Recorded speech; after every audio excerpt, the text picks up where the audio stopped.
আজকে জেনেটিক্সের খুব একটা ইম্পর্টেন্ট টার্ম ডমিনেন্ট আর রিসেসিভ জিন এই নিয়ে আমরা আজকে জানবো।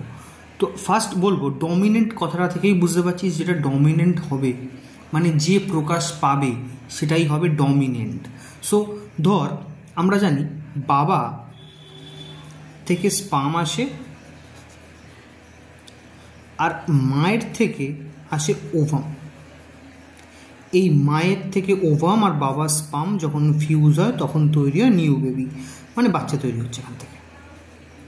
এইবার ধর বাবার কিছু বৈশিষ্ট্য আছে, বাবা লম্বা, বাবা রাগী, মা ততটাই নরম, বাবা লম্বা, মা বেটে। এই সমস্ত বৈশিষ্ট্যগুলো কে বহন করে না? এই সমস্ত বৈশিষ্ট্য বহন করে অটোজোম। আগে যিনি বলেছিলাম যে আমাদের প্রত্যেকটা সেলের মধ্যে 46টা ক্রোমোজোম থাকে, তার মধ্যে দুটো সেক্স ক্রোমোজোম, বাকিগুলো থাকে অটোজোম। এই অটোজোমগুলো নির্ভর করে আমাদের বৈশিষ্ট্য, মানে বাবার বৈশিষ্ট্য অটোজোমের মধ্যে থাকবে আর মায়ের বৈশিষ্ট্য থাকবে অটোজোমের মধ্যে। এবার ধর বাবা লম্বা, বাবার মধ্যে যে জিনটা রয়েছে লম্বা হওয়ার সেটা হচ্ছে টিটি।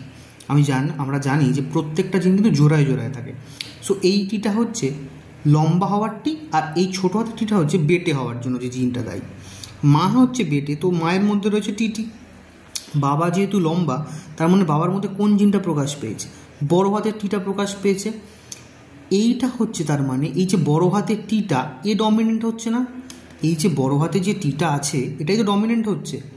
তখন কি এ প্রকাশ পাচ্ছে? এ প্রকাশ পাচ্ছে না, কিন্তু এ ডমিনেন্ট হচ্ছে।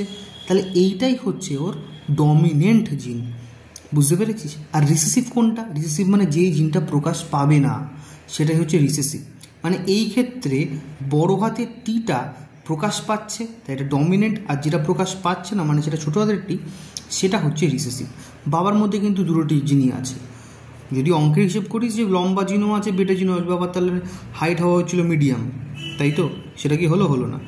বাবা কি হলো? বাবা হলো লম্বা, কারণ বাবার ক্ষেত্রে প্রকাশ পেয়েছে বড় হাতের টিটা। সো এইটা ডমিনেন্ট করেছে এর মধ্যে। সো এইটাকে বলবো ডমিনেন্ট জিন। আর যেহেতু এরা প্রকাশ পায়নি এটাকে বলবো রিসেসিভ জিন। আজকে ব্যাপারটা ক্লিয়ার হলো? যারা এরকম আরও টপিক জানতে চায়, যাদের অনেক কিছু বেসিক টার্ম হোক বা কোনো কনসেপ্ট ক্লিয়ার নেই, তারা বলিস, আমি আস্তে আস্তে সেরকম বিষয়ে ভিডিও দেওয়া শুরু করব। আর যদি কোনো চ্যাপ্টারেও প্রবলেম হয় আমি আস্তে আস্তে চ্যাপ্টারও দিতে থাকবো। কেমন লাগলো আজকে এই ভিডিওটা অবশ্যই কমেন্টে জানাস।